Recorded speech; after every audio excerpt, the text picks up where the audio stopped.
Hi everyone, I am Natalie Andzik and I'm going to talk to you today about 10 common questions people ask me about supporting their child in the summer when they're using their device. So during the school year, it's a little bit more obvious, right? All day long, they are using their system with their peers, with their teachers, with their support providers. In the evening, you're using it for homework support and getting snacks and dinner. But in the summer, they're with you almost all day, every day. And so over the next couple slides, I'm going to go over the top 10 questions that parents ask about how to integrate AAC seamlessly into their summer schedules and their summer routines. Probably the most common question I am asked as a special ed teacher and support person is a sort of worry about, well, how am I going to do this? I usually lean on my speech pathologist. I'm talking to them regularly, if not weekly, sometimes even daily, about problems that I'm having with the system or questions about the system or programming new words. And the big question is, well, how am I going to do that at home when I don't have that person? Well, number one, what we do in school every day with children who use AAC is very different than just naturalistic communication that happens like organically in the community with siblings at home. And that's the advice I'm going to give you now is not your focus should not be on how am I going to build and add. Your focus in the summer is to just relax and have a wonderful time. Your kids work super hard all year long, and now it's summertime and it's time to just take a couple steps back. So don't focus on drilling and pushing for more communication.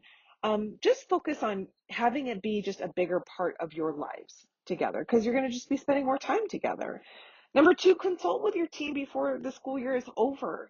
Get a list of activities that they think would be good for you to do with your student or your child over the summer. Get some tips and tricks on how to add vocabulary or troubleshoot. And then, quite frankly, get some sort of communication or some sort of email or phone number or some place that you can email and ask, like, hey, I have this problem, or hey, my entire device has been switched over to French. Even if it's the device rep for that item, maybe get that person's contact number just in case of emergency, and just have fun. Don't think that the summer is really a time for pushing skills, learning a whole bunch of new skills. The summer is a time to be together as a family and just integrate the system into your daily life. Okay, a caveat to all of that is that kids are home all the time, and parents and caregivers still have to go on with their lives and work, and there's other kids in the house, and there's a lot of things that make it difficult for parents and caregivers to just sit and stare at their kids and entertain them at all times. So devices are often used as ways of entertainment and as ways for kids to just decompress and spend an hour watching videos or playing a game. So another big question I'm asked is, how do I get my kid to use the system for communication and not for entertainment? So best case scenario, I'm going to say, and like 10 out of 10 times, have a separate system for entertainment. If there's anything that I would shoot for and push for and ask for, it's to get a backup system for playing video games, an old iPad from the basement for watching YouTube videos. Maybe you're using mom's phone for playing, but best case scenario, that communication system is dedicated, and dedicated means it only has communication on it. Because how does a kid say, hey, I'm hungry or I need a snack or something's going on if they're actively using it for something else? So that's number one. Number two, let's just say that's not a possibility for your family. Then my advice to you is to set boundaries. This is the time when you can use your system for playing. This is the time when you can use your system for videos or reading. But those are very set and distinct times. Otherwise, it's always set to communication. Second, you need to make communication just as fun and rewarding as all of those games. So they need to be able to ask for games. They need to be able to ask for snacks and for food. Communication devices are not for what color is the frog and what is this while you're holding up something. Communication devices are for asking for fun things and asking to take breaks and asking to go swimming. Number three, guided access and restrictions really only help if you have another system for them to play on. Most children have some sort of technology to play on, and it's only fair, right, that they have that too. But when you're not in those designated playtimes, using guided access so they can't click off and head over to YouTube is going to be very helpful. And then finally, creating communication opportunities. I'm going to echo this across several different slides, several different questions, but making things that really involve that communication system. So you are cooking in the kitchen and they need to ask for more butter, and then now they need to ask for flour, and now they need to ask to turn on the mixer. And a lot of communication opportunities happen in the summer when you're doing these like structured fun activities. So you're painting, and your child needs to ask for a different color, or they need to ask for a paintbrush, or they need to ask for a different color marker. Creating those opportunities will continue to tie in all of these pieces. One, they're not playing, they're not YouTubing, they're not reading, they're not engaging in games. They're using it to communicate, which also is very reinforcing because it's super fun, and all that time they're on guided access. So it all kind of works together. Okay, I just shared a couple ideas about using your AAC system in the kitchen, using your AAC system during art time. But one common question I get is, how can I just make sure they continue using it, right? It's not just charging on the counter. It's not in somebody's day backpack, like losing battery, hung up by the front door. How can I make sure my child is actually using it this summer? So I'm just going to say, in every single possible way, in every single possible second, that system just should be near your child. That's step one.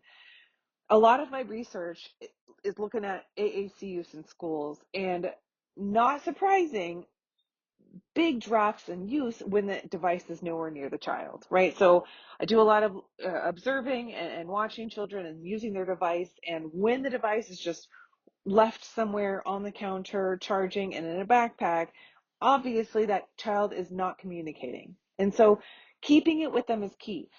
Number two, integrating in all of those fun things, all the fun things that they're doing all the time, which you would almost say, maybe this isn't when we're going to use it. Well, we're eating now, let's put that away. We're playing art now, it's messy, put that away.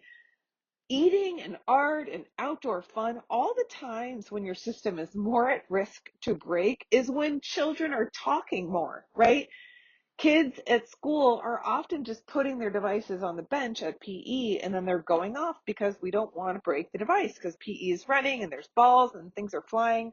But if you listen to a school, if you listen to your house, when is the most chatter happening? It's happening during those times. So getting a nice case, getting a protective screen barrier, whatever you need to do, keeping it with your child during all of those messy, high risk breaking times, that's key. So integrating it there. So what do you want for lunch? What do you want for dinner? Do you want more of this? Do you want more of that? Like, they need more milk. They want juice instead. Like, now you're outside. Like, push me on the side, push me more, push me higher, all done. Whatever it is, if it's messy and it's fun and it's exciting, keep that system and try and integrate it as much as you can. Finally, even at bedtime, even during a bath time, even while brushing teeth, again, this is when kids like to decompress and have the end of their day routines. They want to be chatting about their day. They want to tell you about how they're feeling. Keeping that system around, even if your child is emerging and just still learning their system, keeping it around for you to model during those times, like, oh, I am tired right now, and right now I'm brushing my teeth, and you're modeling all that language for them. Huge, huge. So that is how you ensure your child is going to keep using that system, is just keeping it on their person. All right, I just gave you all these great examples of how to integrate it during your day, but how do you use the system when you're in those spaces and they don't want to? Well, let's just think about it. If this is a new behavior for you and your family, it's a new concept for you to really be bringing it out and about everywhere. Yeah, that is different. like they've been used to not needing it or not using it in all of these spaces. Like they're in Target, they're running around, they're grabbing, they're grunting, they're pointing. And sure, you're understanding that they want that thing and you say no, we can't have that thing, and they understand you, and there might be some tears, but like communication's happening. So don't just expect that all of a sudden, out of nowhere, we're just going to like adopt this device and use it at the haircutting salon, because it's never been there before, or maybe not regularly. So first and foremost, just start, just bring it, model with it. Just there on the swing, you stop pushing the swing, you can push more swing or higher or stop. And that's just great. That's just helping them understand that you can use this system anywhere. It's powerful. It's a tool of reinforcement.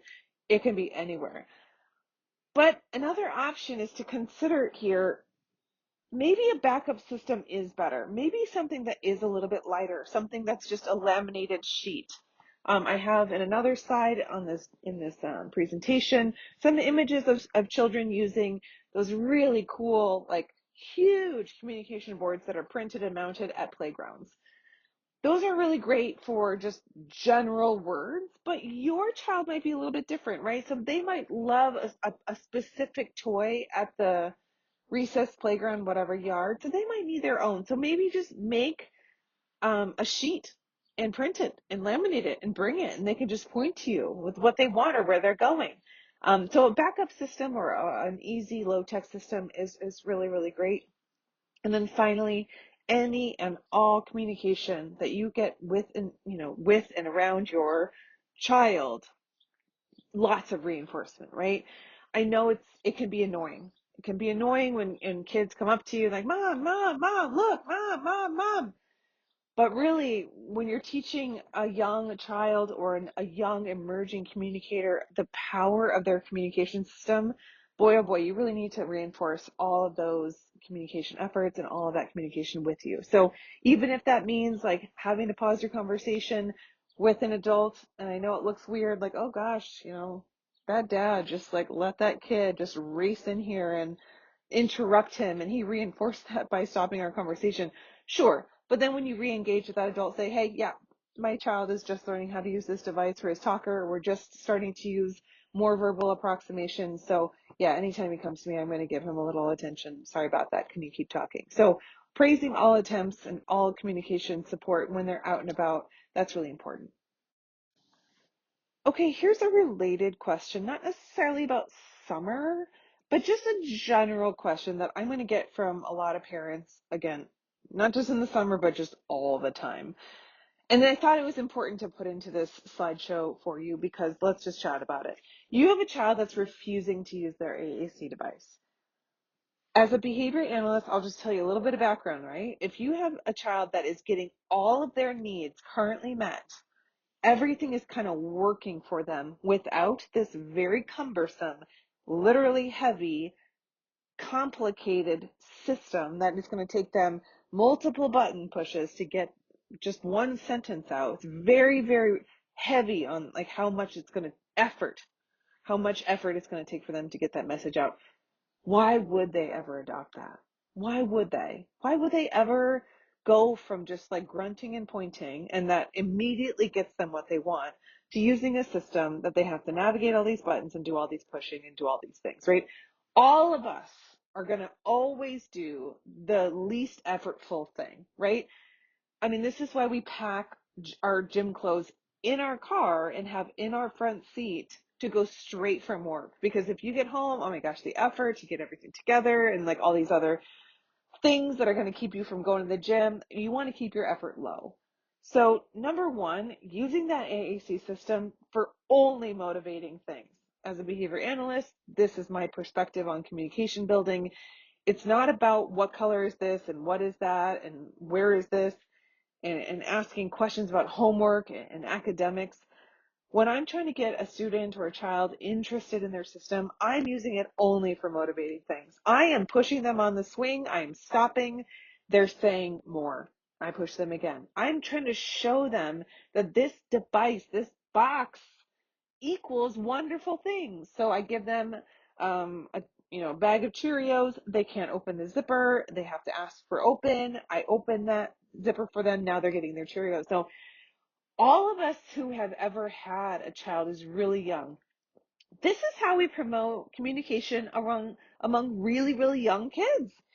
Something will be out of reach. We don't help them. We sit back. We let them ask. Then oh, thank you so much for asking. Of course. There's a lot of that mentality in preschool because they are emerging. They're emerging communicators. But some of our children are 10 years old and they're still emerging communicators. We're not treating them like babies, but the principles of promoting communication and language development are the same. So using motivating items, and then lots and lots of modeling. Like, I want your child to see how easy it is for you to ask for something and get something, and then they be more apt to do so. Keep all of your sessions and all of your sort of let's use our device right now kind of short, right? I'm not a huge fan of all right, this is the 30-minute block that we're pushing AAC right now from 1 to 1:30. Go, go, go. No, it should be a little here, a little there, a little here, a little there. Thinking about all of the emerging communicators you've had in your life, it is never okay, we're going to sit down and practice all of our, animal sounds. The cow says what? The pig says what? The chicken says what? No, it's all day, every day. What do you see? And what is that? Tell me more. Finally, if you're seeing nothing but resistance, there's something going on maybe in other places. Maybe at school they're doing something completely different than you are and there's a communication breakdown. So that's when you stop and you say, hey, speech pathologist, what are you guys doing at school? Because I'm coming against a brick wall. All my efforts are not happening. So talking to them about that, not feeling like you're alone, that's going to be critical. When you're reading the text on this slide and you've listened to me for a couple of slides so far, you probably already know the answer, right? We're traveling this summer. Should we bring the AAC device? Oh my gosh, absolutely, right? The only way your child is ever really going to adopt, accept, and then use an AAC system if it is ingrained in their life. Everywhere they go, everything they do, that device is always with them. I've worked with a couple Orthodox Jewish families who even had special permission from their church and their rabbi to use their child system on Saturdays because that was their device. I've certainly worked with some Orthodox Jewish families who've made some backup systems that didn't use batteries on Saturday, but gosh, when there's a will, there's a way, right? So even if it's a really complicated situation and you're snorkeling and it's wet and there's beach and water, a backup system with laminated paper is great. But just having something so your child will never be without a way to communicate is absolutely key. Number two, though, I do want to make sure that your vocabulary is really up to date. So if you're traveling on an airplane, just imagine there's a lot of vocabulary on an actual airplane that your child might not ever use, like ear popping or I don't know, feeling dizzy maybe, um, or even just uh, feeling hot, whatever vocabulary you can imagine where you are going will be really, really important to ensure your child has access to that new vocabulary and they know where it is. Practicing that ahead of time is going to be great. So let's say you're visiting grandma and grandpa and everything's been really lovely and you've been doing a lot of FaceTime and a lot of Zoom with grandma and grandpa, but now they're with grandma and grandpa. So they're actually going to have to be able to say grandma and grandpa. They're going to have to request grandma and grandpa. So are they programmed into their people folder? So checking that vocabulary before you go is going to be really important. And then always, always, always plan a backup. So when you're traveling, you're not going to have access to a bunch of supports that you might have at home. So your backup, iPad that you have in the basement somewhere, you won't have that, right? A backup charger, or always access, oh, we'll be home in an hour, we can charge it, then you may not have that. So bringing supports for your AAC system is going to be important. So whether that's a battery backup system, a completely separate system that's just in the checked bag underneath the airplane, whatever that is, keep that in mind when you are traveling. So I mentioned before that I don't want you to sit for just like 30 minutes and drill your child on skills around the AAC device, right? I've already mentioned like use it here, use it there, use it in cooking, use it in art, use it outside, use it at the zoo. But sometimes parents will ask, truly, how much should we really be spending with this device? Like really, like what's the prescription for how long? And my answer is always the same. If it's just naturally integrated in your day at all times, there is no real quantity of time there, right? So if you're using it at the library and they're saying this one, not this one, or read me more, or read again, or I want that book and not this book, that's, I mean, it's almost like how many communication opportunities versus time. In the library, I mean, I'm talking like 50 opportunities to say something wonderful about a book or a game, or going over to the computer or playing on that, that toy in the corner. But does it need to be literally 24 hours a day, 7 days a week? No, like having that dedicated playtime or dedicated rest time, or like they're just watching a movie, all of that is time to decompress. And okay, they are actively out running and playing soccer, or they're in the pool splashing. I mean, there are certainly times of your day where AAC is not, going to be the primary focus, but like I said earlier, all of those super, super fun times, that's when kids want to be chattering and talking. So make sure you have something at least available to them. But drilling them and spending 30 minutes here, an hour there, or 30 minutes here, that's absolutely unnecessary. But what you can be doing pretty regularly and as much as you can is model. It can be exhausting, right, to do anything. For example, you're teaching your child how to tie their shoes. Gosh, every single time you leave the house, like having to sit there and wait and prompt them. Oh, no, don't forget about the one rabbit ear. And oh, no, that's not, let's start. Okay, let's start over. That's exhausting. What is so much easier as a parent is to just tie their shoes and get going. The same rules apply with communication. Everything is just going to take a little bit longer, and there's just going to have to be some more patience. So as like a practitioner, I fully support every once in a while. It's just like shuffle them through. Let's go, let's go. But as a parent, I want you to think about just looking for opportunities throughout the day, all day. That's more important than ever just sitting down and drilling something for 30 minutes. So we might go to the gym for an hour and say, okay, that's our workout. But somebody else might literally just like walk a lot throughout the day, and those both are okay. But when it comes to communication, you're going to want to integrate it as much as you can throughout your day. Okay, in a couple slides I've talked to you about modeling, and a common question I get is like, I don't know what to do. I don't know how to model. What do I do? How do I get better at this? A lot of parents tell me that the way they get better with their child's device is playing with it after the child goes to sleep, or while the child is watching that movie, caregiver has the device in their lap and they're playing with it. It is just about becoming familiar. That's all. Just knowing where the vocabulary is, finding it in the folders, and just playing with it. This is what all emerging communicators do. All children, they babble, they spit, they do raspberries, right? Like they make sounds, they repetitive sounds. Like, and then after a while, that dog is Dada, eventually it's dog, and eventually they name the dog and it's Max, right? So communication is always emerging. And so for you learning a new like literal like language with your child's communication device, it's going to take you time too, but your child is going through that at the same time. So practicing as much as you can while they're asleep or while they're completely distracted on a movie or something, that's a really great way of just like becoming more familiar.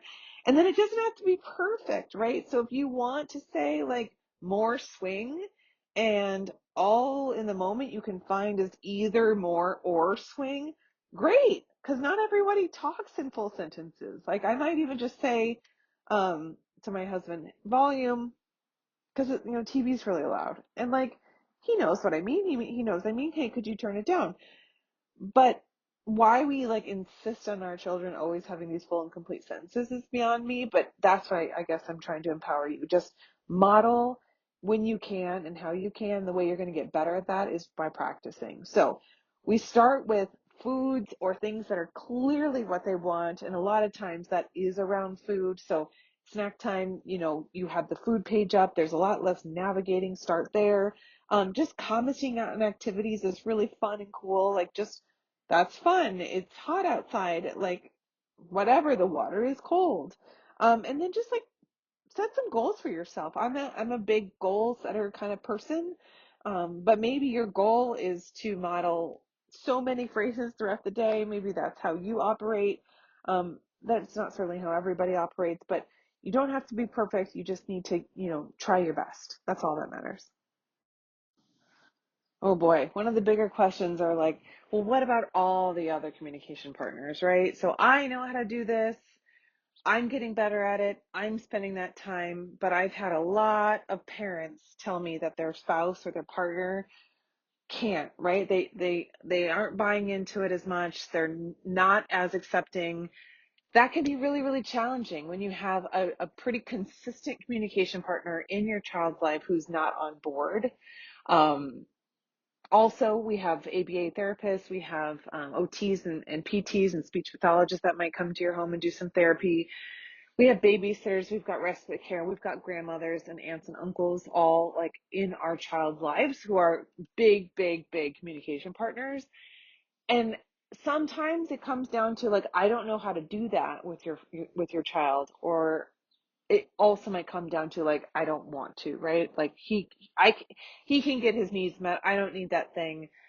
And so sometimes it comes down to you deciding which hill do you want to die on. Are you going to insist and demand, like, and this is a family rule, and this is the way we're doing things, we're using this device now, like, etc. Are you going to be a little bit looser about it? Maybe the people that want to don't know how to. That's when you take some of my recommendations that are on this slide, right? So creating some simple guides, with could be in words, it could be pictures, how to get to the certain page, so, snacks, for example, is under this folder and then this folder. You can also do some videos where you do some screen recording or just like prop your phone up and video, how to find some common things. But I want you to set your expectations in a way that's realistic. So anytime your child is interacting with anyone else in any way, shape, or form is great. The next slide, we're going to talk about total communication. And as long as all of the people in their life are reinforcing and validating all of their communication efforts and attempts, that's great. We're still promoting communication. AAC will come. But also, just a quick note, what the research says, when we're pushing something with a child, let's just say we're trying to teach them the color red. Um, Teaching them the color red all throughout their day, on the wall, on their clothing, on stop signs, in Target, that plate in your cupboard. That's how we teach red. We don't teach red by sitting in front of a stack of flashcards and saying which is red, which is red, which is red, red, which is red. Red is taught through experience. Same goes with communication. So everyone who interacts with your child who's a little different, right? They model ever so slightly different. So maybe you model swing, swing, swing every time, they have to tell you more swing, more swing, more swing. And your cousin uses play, play, more play, more play. That's great.